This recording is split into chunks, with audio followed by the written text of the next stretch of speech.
ગઈ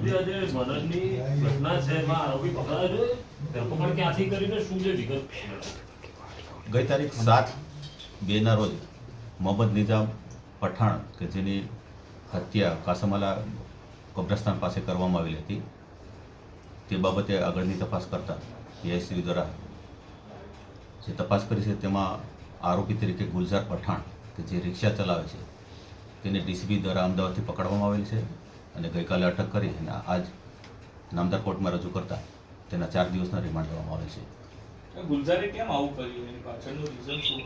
ગુલઝારની પૂછપરછ દરમિયાન પ્રથમ એવું જણાવેલું કે 10 દિવસ પહેલાં પોતે 30,000 રૂપિયા માંગ્યા ઉછીના અને તે બાબતે રકઝક કરતા આ મરણ જનારે તેને એક થપ્પડ મારેલી અને એની દાજ રાખી અને પ્લાન સાથે આને મારી નાખ્યો છે એવી વાત ઉપજાવેલી છે. શું માર્યું તું, કઈ રીતથી આખું રૂટી કરી હતી કે આખું પ્લાન? કાસમવાલા કબ્રસ્તાનની જે દિવાલ છે ત્યાં જે મરણ જનાર છે તે ફ્રૂટનો ધંધો કરતો એટલે પોતાની પેડલ લારી છે ત્યાં હંમેશા રાખતો. તો 2 દિવસથી જે આરોપી છે તે પોતાની રિક્ષા 7710 એની બાજુમાં જ રાખતો હતો અને પ્લાન સાથે ગ્લોવ, માસ્ક અને છરી સાથે 2 દિવસથી રેકી કરતો હતો. 7 તારીખના રોજ તેને ચાન્સ મળતા છરીથી માથામાં છાતીના ભાગે ઘા મારી અને મોત નિપજાવ છે.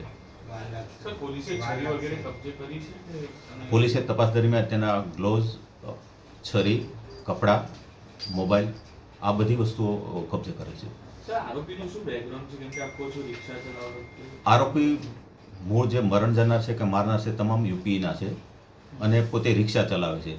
પોતાને પૈસાની અવારનવાર જરૂર પડતી હોય, પોતે પર્સનલ લોન પણ લીધેલી છે, બીજાની ભાડુઆત રિક્ષા ચલાવે છે અને આ બધી વસ્તુ ઉછીના પૈસા છે, બધું વસ્તુ દેવા માટે પોતાને પૈસાની જરૂર હોય એટલે આ બાબતે તકરાર કરી અને મરણ જનારનું મોત નિપજાવે છે.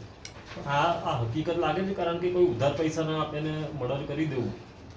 એક વાત એવી પણ આવી છે તપાસ દરમિયાન કે પોતાના મિત્રે પોતાને એવું કહેલું છે કે જે કાંઈ પોતાનું લેણું છે, પર્સનલ લોન છે એ ભરી દે તો આ જે મરણ જનાર છે તેને મારવા માટેનું જણાવેલું છે. જે બાબતે પોલીસ તપાસ કરી છે એ બાબતેના પુરાવા એકત્ર કરી રહી છે. પારિવારિક જીવનમાં કંઈક ડખા હોય તેવી પણ વાત જાણવા મળી છે. એમાં કે તપાસમાં હાલ તપાસમાં એ ફલિત થયું નથી. મૂળ તો પૈસા માટે તે આરોપીએ કરવાનું તપાસમાં ફલિત થયું. સોપારી લીધી હતી એવું એક એંગલ આવે. હા, તપાસ દરમિયાન એવું જણાવેલું છે. સોપારી જ નહીં પણ એના મિત્રે એવું કહેલું કે તું આનું કાળસ કાઢી નાખ તો હું તારી લોન અને બીજા પૈસાની મદદ કરીશ. હવે આ થિયરી ઉપર પોલીસ કામ કરી છે. જ્યારે જે તેના મિત્રોનું નામ આપી છે તે પોલીસ પકડમાં આવશે અને પૂછપરછ કરશે ત્યારે સમગ્ર ઘટનાનો પર્દાફાશ થશે. એનું નામ ખબર પડશે સાહેબ? હાલ નહીં આપું કારણ કે તપાસ શરૂ છે એટલે એને પકડવા માટે પોલીસે ચક્રો ગતિમાન કરેલા છે. અન્ય કોઈ આરોપીઓ સંડોવાયેલા હોય એવું લાગે છે? હોઈ શકે. જે એના મિત્રનું જણાવ્યું છે એ બાબતે તપાસ કરી અને જણાવવામાં આવશે. હત્યાના ઘટના સ્થળે બીજા કોઈ મદદગારીમાં હોય એવું છે? અન્ય કોઈ નથી. જ્યારે પણ આ બનાવ બન્યો છે ત્યારે ત્યાં 4 સાક્ષીઓ મળ્યા છે જે છોડાવવા માટેનો પ્રયત્ન કરેલો પણ આરોપીના હાથમાં ચપ્પુ હોવાથી તે ચપ્પા સાથે તે નાસી ગયો હતો. મિત્રની નાઝીમ સાથે શું દુશ્મની હતી એની અંગે કોઈ મિત્ર બાબતે જ્યારે મિત્ર મળશે ત્યારે એની પૂછપરછ કરશું ત્યારે આગળની બાબત આપને જણાવીશું. ઓકે.